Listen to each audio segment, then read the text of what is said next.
So I want to use this video to express a thought that's been on my mind. I maybe ranted about it before, but I just want to use this real quick to do it again. So I guess this is for educational purposes. This is my best way of trying to describe it, right?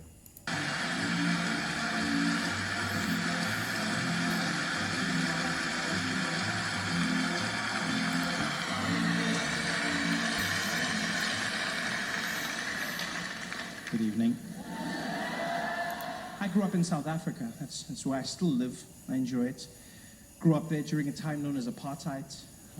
For those who don't know, apartheid was a law in our country that made it illegal for black and white people to interact with one another. You know, this was against the law. And so this world was awkward for me growing up because I grew up in a mixed family. Well, with me being the mixed one in the family, my mother's a black woman, Xhosa woman, born in South Africa. That's one of the languages with the clicks, Xhosa. And so a black woman, and then my father's Swiss, but they didn't care, you know, they were mavericks, fighting the system. My mom was arrested for being with my dad. She would get fined, she would get thrown into prison for the weekend, but still, she'd come back and she's like, woo, I don't care, woo, can't tell me who to love, I want a white man, woo. This is crazy, my mom, this is crazy, you know. And my dad was also like, well, you know how the Swiss love chocolate, so he was in there.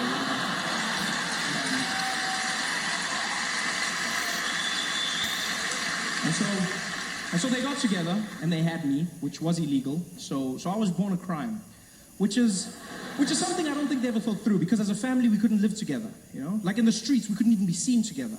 My father would have to walk on the other side of the road and he could just wave at me from far, like a creepy pedophile. Or like a pedophile, I didn't have to say creepy, like a pedophile. Because creepy implies there's some other sort of pedophile. There is none, there's no classy pedophiles, there's no need. So like, afternoon, ladies, afternoon. No, just browsing. It's so classy. No, he's a pedophile. And, my mom could walk with me, but if the police showed up, she'd have to let go of my hand and drop me and act like I wasn't hers. Every single time, because we weren't supposed to exist as a family. So my mom would let go. It was like a little game we played. Police would show up like, woo! She'd be like, woo, I don't know. No, it's not mine. Oh, no, I don't know. It was horrible for me. I felt like a bag of weed. It was a tough time.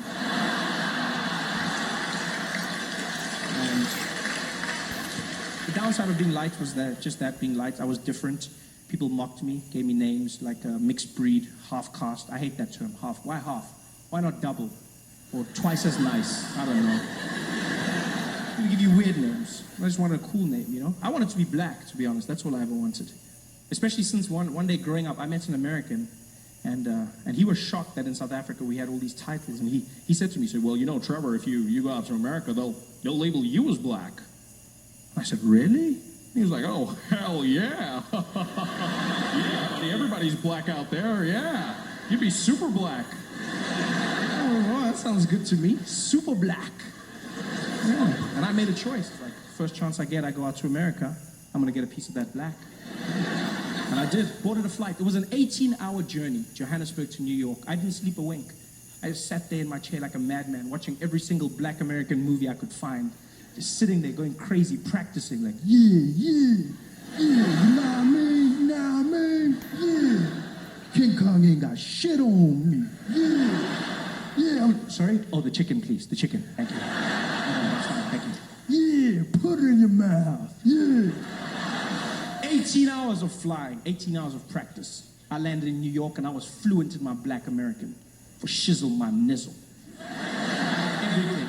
I had the walk, I had the talk. I was so black, I was even laughing. I was like, ha, ha, ha, ha, ha, yeah, ha, ha. Oh, my man. Oh, this you? Ha, ha. That is the coolest thing in the world. Black Americans are so cool and confident. They'll make you feel good about yourself just by asking if you are you. Have you picked up on it yet? Have you noticed the cultural differences? I picked up on it when I was watching a video about Liberia and these documentaries on here about Liberia, right? And they say word for word the people they brought back from the West Indies, from the Americas, from Mexico and South America to make up the people that founded Liberia. They said that their culture was different, that the people that they surrounded them by, right, their cultures were not the same. And so I kind of sat back and thought about it, right? Because you see all these pro-blacks and these Pan-Africanists, and they're always telling you, oh, you can go to South America and you can see, the African traditions there, blah, blah, blah, blah, blah. And I thought, it could be right. You might be right. But we have a style that's all to our own, that even somebody growing up in Africa, when they come back to the Americas, or they come to the Americas, I say come back because I believe that they could make those voyages. I believe, for some reason, I believe that Africa, the people there, could go anywhere, to the Americas, to India, to those places. They weren't stranded there the way that they are now. They had the capability to do it. But I believe some parts of Africa, I just have a feeling that the Bantu people were taken from somewhere else and brought to Africa. That's why they start in Central. But it's just, you pick up on that, right? And then the other thing, they always like to tell us, oh, well, the reason that we're so, our shade is not dark black, like his jacket, that is brown there. They tell us, oh, because it was somewhere along the line, one of our grandmothers was raped, and that's why our skin color is light. But, I really got to ask that, when you look at a mulatto, right, their hair changes. So how do we have, afros, right? Their hair becomes stringy. I'm pretty sure, have you seen the picture? It was floating around on Facebook a while back of the mixed couple from, South Africa. The woman, she was like a really dark black, like her hair and her long hair matched the color of her skin. It was like that type of black. And her husband, he was blonde hair, blue eyed, and they had 2 boys, maybe 3.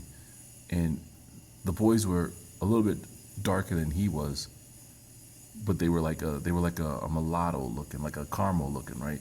And their hair was straight. It was that straight, European straight hair. It was just curly. So what generation of ours had that? And how did we get our afros back? You know what I mean? It's stuff like that when you're sitting here and you think about, them trying to tell us that, we all were, somewhere in our line we were raped. That's why we're not jet black.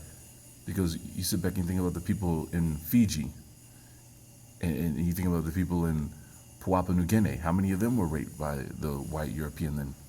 And why do they still have afros? But why are they so light-skinned compared to the people on the Andaman Island and the people in India that are black as night? You know what I mean? And Negro Island, or if you can't find it, look up. It's called Moor Island, Moor, right next to Australia. The people there look like us. And it's like, I think when they say that, you're giving the so-called European, too much credit. You're making him seem like he was a god just by that analogy, that he just could go anywhere and he just slept his way and raped his way through all parts of the world. Like, it's just, I don't see, like, how did he have the capability? You know what I mean? Look at the people on the island of Madagascar. You can see the children that have the Spanish heritage in them. They have the brown skin like us, but they also have the father's nose and they have that father's straight hair. And then you can see the ones that look like us, and they still the same color as the child that had the Spanish father. And that's right next to Africa. Look at the pictures of Haile Selassie's army. Those people are, supposed to be Ethiopians, but you see light skin toned and brown brothers over there. Not everyone's jet black. Well, was Haile Selassie's kingdom raped through too? Think about it. It's magic. They just woke up to me like, hey yo, this you? This you? No, for real, man, this you? And you'll be like, yeah, I think it is, yeah.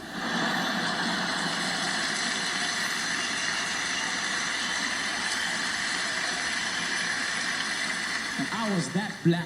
I was super black. I was loving it. Till this guy walked up to me. I don't know it. Didn't even know me. Tapped me on the shoulder in the airport. He's like, ¿Qué? Paisano, ¿qué pasó, güey? Que Lalo quiero de que sí lo que Lalo eres, ¿no? Ya llegamos, papi. Ya llegamos. I said, what? You talking to me? I said, yeah, I'm talking to you, man. I'm just saying, we made it, baby. We made it, eh? Now that we're here, our kind, we gotta stick together, hombre. Our kind. 18 hours of flying and I wasn't black. I was Mexican.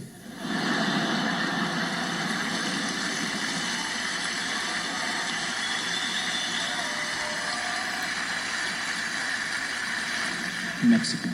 So I started learning Spanish. If not, why not?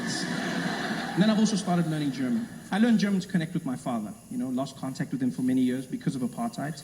And so now we're starting to learn each other, which is taking time, but we're doing it slowly. I think the language will help me, because I don't think he's proud of me. He loves me, but I haven't earned his pride. I think partly because of my job. As a comedian, I don't rank that high in the world of German anythings. Comes across in the small conversations, Like one day we're having lunch, my dad looks at me and he goes, "So Trevi, what do you do now, eh? You got a job, do you work?" I said, "Yeah, Dad, I'm a comedian, stand-up comedian." He's like, "Ah, yeah, so the clown, eh? Yeah." No, whatever. German's holding me back, I dream of impressing him with his language. I'll get to his house one day, he'll welcome me at the gate, like, "Ah, clown boy!" I'll be like, "Guten Tag, Vater." It's epic, it's got that feeling. So I've started learning. I learn in different ways, to watch German movies, play German speeches on my iPod when I sleep. Your brain remembers things you don't even know. It's beautiful. The only hiccup was, turned out I downloaded some of Hitler's speeches. It's not like Google warned me, don't judge me. Google wasn't like, "Oh, not those ones." No, it just let me download everything. And so I learned some of his nuances, not his philosophies. It's just, I've been told that when I speak German, sometimes I sound distinctly Hitlerish. Which I found out in Germany, which is not the best place to find out that you've got Hitler vibes. Would have rather found out at home. And it's funny now, not so much then. I was in Cologne, Germany, beautiful area. I'll never forget, I was walking around and I went into like a little sandwich shop, like one of those Subways where you make your own sandwich. And I walked in, the woman was really nice to me. She was like, "Guten Tag, kann ich Ihnen helfen?" And I looked at her and I thought, confidence, Trevor, confidence. I said, "Guten Tag! Ich will ein klein Boten haben, bitte schön. Das schwarze Boten mit der Käse und das Schinken, bitte schön. Und gib für mich auch die Salami und ein Pepsi-Cola trinken, bitte."